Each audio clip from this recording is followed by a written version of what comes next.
Sheldon Cooper, Leonard Hofstadter and Raj Kulkarni may not be doctors of the medical sort, but they still know how to serve up a heaping dose of the best medicine, aka laughs, lots of them to a sold-out audience.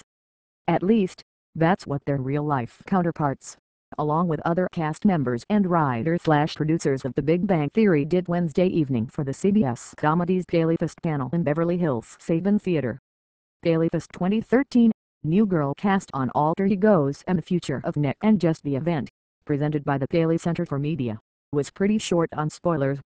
The production schedule is currently not that far ahead of viewers, who will get to see the 19th episode of Season 6 tonight, but there were plenty of entertaining and funny behind-the-scenes stories and playful moments among the talent on the panel, which was moderated by NCIS actress Pauley Perez. Read on 410 highlights from the Big Bang Theory panel. 1. The scene when Penny first tells Leonard "I love you" was shot in only one take. Kaylee Cuoco Penny, whose face brightened with a big grin when asked about this scene, revealed that she and Johnny Galecki Leonard pulled it off in just one very special take. Executive producer Stephen Molaro recalled telling the two actors, "That was beautiful. It's never gonna be better than that." And then Kaylee said to Johnny, "I don't know about you, but we started the scene, and it was like the audience went away and the cameras went away and it was just us." That got a big on out of the Gaylyfest crowd. 2. Everybody loved Lucy. The cast and writers seemed to be having a fun time with Kate Micucci aboard the show playing Raj's sort of girlfriend, Lucy. "It's really fun playing opposite an actress that is talented and really listens and reacts," Kunal Nayyar Raj told EW in the press tent before the panel. Inside the Saban Theater, he told the crowd that he has enjoyed this storyline because you play the character for 6 years, and in my case, you grow affection for that character. You really want to see that character succeed. It's really lovely to see him explore that side, which I think has been missed for so long while he's been seeing the growth of his friends." Co-creator Chuck Lorre told EW that Raj and Lucy's recent texting date won't be the last time we see them come up with a creative way to communicate, but Raj will also continue to rely on Demon Rum to help him overcome his shyness. He's not going to let that pesky selective mutism get in his way. Jim Parsons to executive produce TV series about real-life geniuses 3. That spanking scene. Sheldon went old school with his punishment for Amy when she lied about being sick. Though punishment isn't exactly how the delighted Amy thought of the near BDSM experience. Jim Parsons Sheldon revealed that while the spanking was always in the script for that December 2012 episode, it was originally planned to be off-camera. The original gag had Amy spanking, along with 2 other points of the episode, paired with the image of Amy's monkey mimicking the image of "See no evil, hear no evil and then speak no evil." Ultimately, once the writers decided to put the spanking on camera, Parsons found the scene one of the hardest things I've had to do, because it was so amusing.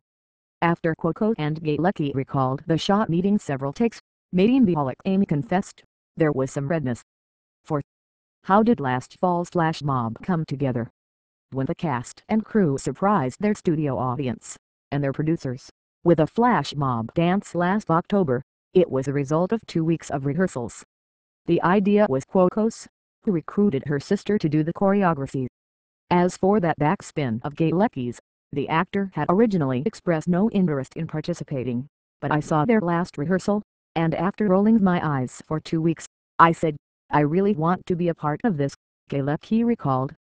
He didn't have time to learn the whole dance, but he contributed his move that he usually saves for weddings. 5.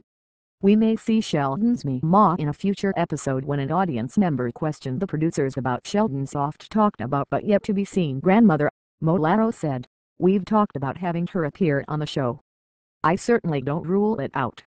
I don't know how she'd feel about Amy." When that last comment was met with nervous laughter and HMMs from the audience, Molaro quickly followed up, "She loves Amy. She will love Amy." Arrow, Big Bang Theory, Supernatural, NCIS, LA. Find out what's next in the spoiler room. 6. How does one call up George Takei to ask him to do that scene? When the writers created the scene in which Howard has a dream about Battlestar Galactica hottie Katie Sackhoff that is soon interrupted by George Takei, the task of calling up the celebrated Star Trek actor about the guest spot fell to co-creator Bill Prati.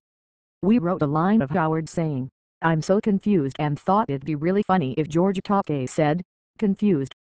Perhaps I can't help. Pratty said. How do I say to this guy that he's a possible homosexual fantasy? Finally I said, alright, so you know you're gay, right? And he said, cute George Takei accent, that's news. I'll tell my husband. 7.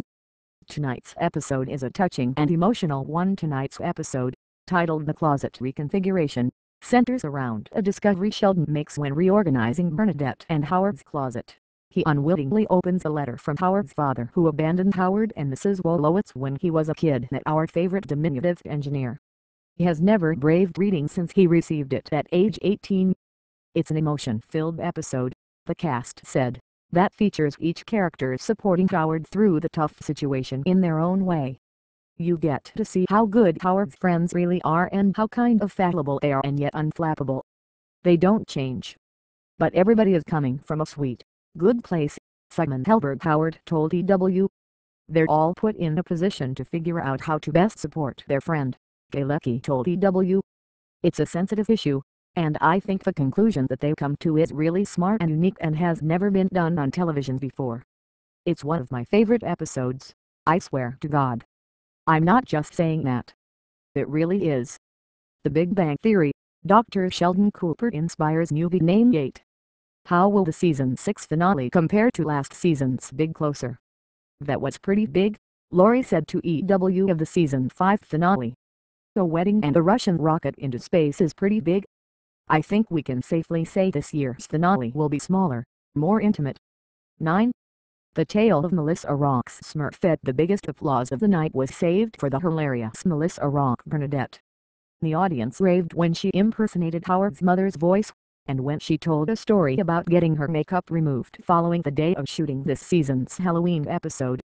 Getting off all that blue Smurf makeup required some hot towels and the work of Rock's regular makeup artist and 2 assistants, both of whom were men. It was getting late, and I'm starting to fall asleep, Rock recalled, and I lifted my legs up to get the rest of the makeup off and heard the guy laugh and thought, oh, they're just telling jokes. But then I looked in the mirror and thought, what's that? Dear Lord Jesus, that's my business. I had totally exposed myself. I put my legs down and just said to them, long night. That is the tale of my Smurfette. 10. Where did bazinga come from? Sheldon's catchphrase, now beloved by fans and nerdy t-shirt companies everywhere, got its start as now showrunner Stephen Molaro's catchphrase. Pratty told the audience that during the show's 2nd season, Molaro would use the word to mean gotcha when he pulled a trick on a fellow writer. A bazinga was in order, for example, when Molaro gave Pratty a grapefruit that turned out to be hollowed out then carefully taped back together. And that's how the catchphrase of smug, trickster Sheldon was born.